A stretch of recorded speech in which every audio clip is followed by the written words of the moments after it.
सुबह के टाइम, दोपहर के टाइम और शाम के टाइम, ये 3 चीज़ें आज मैंने आपको बतानी है। और ये एक ऐसा आप लोग समझ लें कि टिप्स हैं कि ये आपके लिए फ़ायदेमंद होगी, हर हाल में होगी, 100% होगी, विदाउट एनी साइड इफ़ेक्ट होगी। मिलियंस की हम दवाइयाँ खा जाते हैं एक साल के अंदर अंदर, मिलियंस ट्रिलियंस की मेडिसिन खा जाते हैं पाकिस्तानी, इसी तरह इंडियंस भी। लेकिन हम ये कहते हैं कि जी, एक तो हमारे दिल में ये वहम है कि जी ये दवा तो होम्यो है, ये तो हर्बल है, ये तो बहुत लंबा इस्तेमाल करना पड़ेगी। तो भाई जो आप एलोपैथिक खा रहे हैं वो भी तो आप जब तक दुनिया से चले नहीं जाएंगे तब तक आपकी वो दवाएं आपका साथ रहेंगी आपके। तो क्यों ना हम इन चीज़ों को समझ लें कि एक तो डाइट में मॉडिफिकेशन कर लें थोड़ी सी, कुछ चीज़ों को बनाने का तरीका डिफरेंट कर लें, जैसे कि मैंने अपनी पिछली वीडियो में भी बताया था। और कुछ चीज़ों को हम जानें समझें कि दालों में सबसे बेहतरीन दाल, जिसके ऊपर मेरी वीडियो है, बड़ी आप लोगों ने पसंद भी की है, वो है मूंग की दाल छिलकों वाली। मुख्तलिफ तरीक़ों से इस्तेमाल होती है। कोई इसको गला लेता है, पका ली, खा ली, कोई इसको चीला बना लेगा, कोई डोसा बना लेगा, कोई कुछ बना लेगा। लेकिन आज जो मैं बताने वाली हूँ ना, वो आपने रोज़ करना है और पूरा महीना करना है। और करने के बाद फिर आपने मुझे लाजमी बताना है। डिस्क्रिप्शन में मेरा व्हाट्सएप नंबर लिंक होता है, जहाँ पे आप कंसल्टेशन भी बुक कर सकते हैं और अपनी राय भी दे सकते हैं कि जी आपने ये रेमेडी यूज़ की, कितना आपको इससे फ़ायदा हुआ। मूंग की छिलकों वाली दाल जो ना, ये एक जूद हजम ग़िज़ा है, ठीक है। ग्लाइसेमिक इंडेक्स कम है, विटामिन और ग़िज़ाइयत से भरी हुई है, फाइबर से भरी हुई है। मरीज़ को खिचड़ी देते हैं, क्यों देते हैं? ताकि खड़ा हो जाए मरीज़ बहुत जल्द, इतनी इसके अंदर एनर्जी है, ताकि उसका जो डाइजेस्टिव अगर इशू चल रहा है तो वो मूंग की दाल वो भी सारा क्लियर कर दे। लेकिन आज हमने करना क्या है वो मैं आपको चल के बताती हूँ, और एक सुबह के टाइम और फिर एक शाम के टाइम। जो लोग मेरे नए देखने वाले हैं या जिन जिन लोगों ने अभी तक मेरी कोई चीज़ जो है वो फॉलो नहीं की, वो भी ये स्टार्ट कर सकते हैं कि 3 चीज़ें तो आप करके देखें, कम से कम 30 दिन तो करें ना, 1 महीना तो करें ना, फिर उसके बाद देखें। मैंने खुद आजमाया है, मैंने अपने मुख्तलिफ पेशेंट्स को बताया है। जो हिम्मत करता है ना, थोड़ी सी बनाते हैं अपने लिए, तो फिर आपको उससे फ़ायदे भी मिलते हैं। थोड़ी सी मेहनत करनी पड़ती है, क्योंकि जब बीमारी आ जाती है तो बीमारी को हैंडल करना, उसकी मैनेजमेंट, जैसे कि डायबिटीज़ एक मैनेजमेंट करने वाली बीमारी है। क्यों? क्योंकि हमने अपनी लाइफस्टाइल और खाने पीने से इसको ख़राब किया हुआ होता है। तो कहा यह जाता था कि डायबिटीज़ जो है वो अमीरों की बीमारी है, क्योंकि अमीर लोग जो हैं वो, रिच लोग ज़्यादातर फास्ट फूड और ये कार्ब्स और ये चीज़ें खाते हैं और बहुत उनका खाना लंबा चौड़ा होता है, तो फिर वो अल्टीमेटली डायबिटीज़ का शिकार हो जाते हैं। मैं आपको इसकी एक एग्जांपल दे सकती हूँ। कभी गौर कीजिएगा अपने इर्द गिर्द आप, कि ऐसे बच्चे जो आपकी गलियों और मोहल्लों में से कूड़ा उठाते हैं, वो पठान फैमिलीज़, वो बच्चे जिनका काम है सुबह से शाम तक कोई सादी रोटी किसी ने दे दी, खा ली और मेहनत करी की और चीज़ें ली और अपने अपने चले गए घर, ठीक है। इनमें से मैंने खुद ऑब्जर्व किया कि इनमें से बहुत ही शाज़ो नादिर किसी को जो है वो शुगर है, इसलिए कि कार्बोहाइड्रेट इनको खाने को मिलते नहीं, अच्छी डाइट ये लेते नहीं हैं। लेकिन ये है कि जितना भी खा रहे होते हैं ये दाल, जो भी इनका होता है खाना वाना, तो उसमें ये उतनी एग्जर्शन कर लेते हैं, उन कैलोरीज को बर्न करते हैं और फिर ये सेहतमंद रहते हैं। तो मैं आज आपको ये बताने वाली हूँ कि सिंपल सी चीज़ें, हर शख्स इसको फॉलो कर सकता है।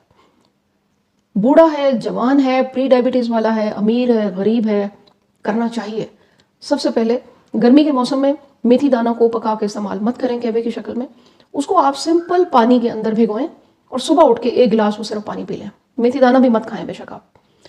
1 टीस्पून पानी में भिगोएं और वो पानी सुबह उठ के आपने नहार मुँह पी लेना। ये हो गया। उसके बाद अब आ जाते हैं नाश्ते की तरफ। नाश्ता आप जो भी करते हैं, जो भी आपकी रूटीन है, वो लाजमी करें आप, और आपको अगर वो सूट भी करता है तो आप बिल्कुल करें। अब आ जाए आगे अपने लंच की तरफ। लंच में आपने क्या करना है, और आपने ये डेली करना है और 30 दिन करना है।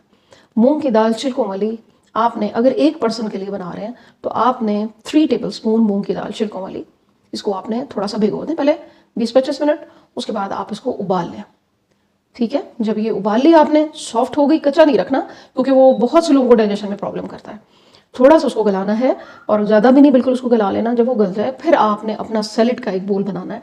उसके अंदर आपने अपना टमाटर, प्याज, खीरा, जो लेटस लीव्स, जो भी आप उसके अंदर डालते हैं, थोड़ा बहुत बीट रूट, थोड़ा बहुत और चीज़ें जितनी भी आप, उसमें आपने ये उबले हुए 3 चम्मच मूंग की दाल डालनी है। ऊपर से काली मिर्च डालें, ऊपर से आप जो है वो और जो भी आप स्पाइसेस पसंद करते हैं, थोड़ा सा सॉल्ट डालें।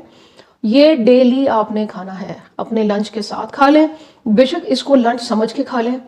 ये हो गया। आप देखेंगे कि दिनों में आपको अपनी शुगर रिवर्स होती हुई नजर आएगी, आपको एनर्जी महसूस होगी, आपके कॉन्स्टिपेशन के मसले हल होंगे, डाइजेशन अच्छी हो जाएगी, इंसुलिन जो आपकी सेंसिटिविटी है वो बढ़ना शुरू होगी। देखिए, जब आपका जिगर हेल्दी होगा ना, खुद बहुत चीज़ें नॉर्मल होती चली जाएंगी। जब आपका जिगर हैप्पी होगा ना, जब उसके ऊपर बर्डन कम होगा, तो वो खुद बहुत चीज़ें नॉर्मल होती चली जाएंगी।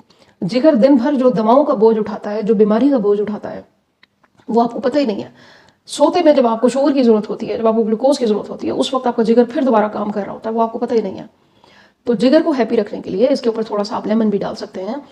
ये आपने एक सैलेड, या तो इसको लंच समझ लें या लंच के साथ आप थोड़ा सा इसको खा लें, ये दूसरी चीज़ हो गई। अब आगे चलते हैं शाम के टाइम। शाम के टाइम 30 दिन आपने ये करना है और लाजमी करना है।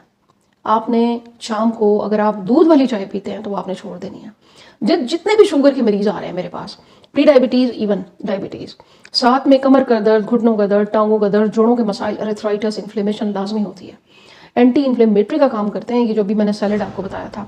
और अब जो मैं आपको चीज़ बताने लगी हूँ वो उससे भी बेहतरीन है। Anti inflammatory, proven, insulin sensitivity बढ़ाएगी, आपकी जो है वो भूख को भी कंट्रोल करता है, आपको Aahista Aahista sugar, fasting and random दोनों को कंट्रोल करने में हेल्प करता है। तो इसके एक्सट्रैक्ट मिलते हैं मार्केट में, ज़रा महंगे होते हैं, हर बंदा अफोर्ड नहीं कर सकता। तो सिंपल सी चीज़ आपको बताऊंगी आज। शाम के टाइम आपने दूध वाली चाय छोड़ देनी है। जिनको ये मसला है दूध वाली चाय छोड़ दें, पीना भी है तो अगर आप मॉर्निंग में पीते हैं तो बेशक थोड़ा सा पी लें।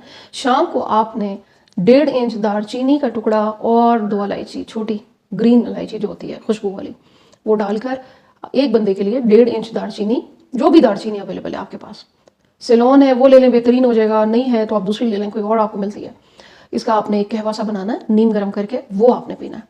ये 3 चीज़ें आपने 30 दिन करनी है और फिर मुझे लाजमी बताना है, व्हाट्सएप पे भी बताएं, कमेंट में बताएं। जो लोग कर रहे हैं ऑलरेडी वो भी ज़रूर अपना शेयर किया करें, ताकि जो लोग पढ़ते हैं मैसेजेस उनकी भी हेल्प हो जाए। शुगर भी रिवर्स होगी, दवाएं छूट जाएंगी, सेहतमंद होंगे, जोड़ों के दर्द खत्म हो जाएंगे। और आपने वीडियो सबके साथ शेयर करनी है। किसी को कंसल्टेशन अगर चाहिए हो तो ईद के दिनों में, छुट्टियों में भी मैं अवेलेबल होती हूँ। ऑनलाइन का यही फ़ायदा होता है कि आपकी रिपोर्ट्स पढ़ के बता सकती हूँ, आपको मशवरा दे सकती हूँ, आपको दवाएं बता दूंगी, मैं ये कर लूँगी ईद की छुट्टियों में, और आप जाके अपनी फार्मेसी से ले लें वहाँ पे जो भी आपको इश्यूज़ हैं। तो आप कंसल्टेशन लेना चाहें तो व्हाट्सएप का लिंक होता है। और वीडियो सबके साथ शेयर कीजिएगा, दुआ में याद रखिएगा। Thank you very much. अल्लाह हाफिज़।